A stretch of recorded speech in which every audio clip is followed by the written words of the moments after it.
Që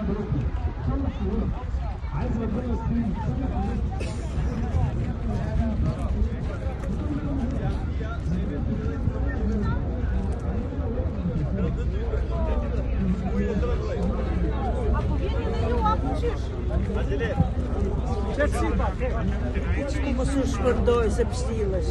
E ku jeni ju për të rafërsisht? Ku jeni? Shaban?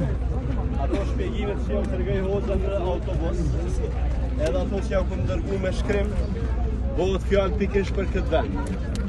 Kjo është kodra Hudit, është një prej atyre betejave më të rëndësishme që ka ndodhur në Islam, prej atyre betejave vendimtare, në cilin qysh edhe e pat, për shkak se nuk ka pas një kompaktësi rreth fjalës së pejgamberit alayhi salatu wassalam, ka ndodhur edhe ajo humbja e cila ju ka kushtuar muslimanëve me jetë njerëzve.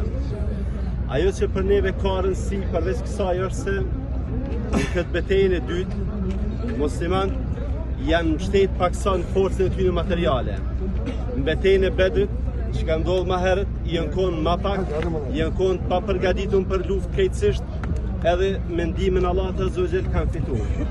Në betejën e Uhudit, kur ka ndodhur domethënë kjo betejë, ata e kanë pas përgatitjen, e kanë pas numrin, mirë pa Allah Azza wa Jall ka dashur më tregu se fitoria nuk ndodh për shkak të numrit, po ndodh për shkak të ndihmës së tij.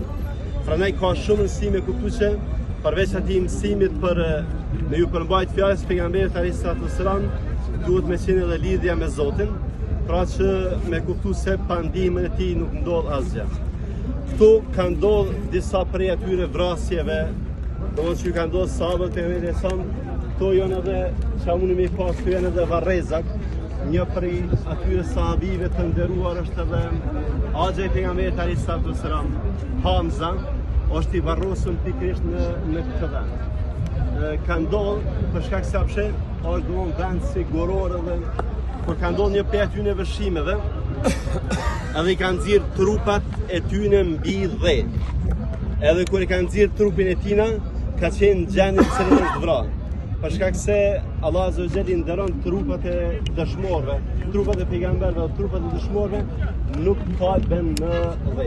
Varri i Hamzës radiallahu anhu është pikërisht në këtë vend. Allah i shpërblyes. Është vap shumë e madhe. Nuk do të ndalemi shumë gjatë, mundi pak me bona i patën e të çka doni.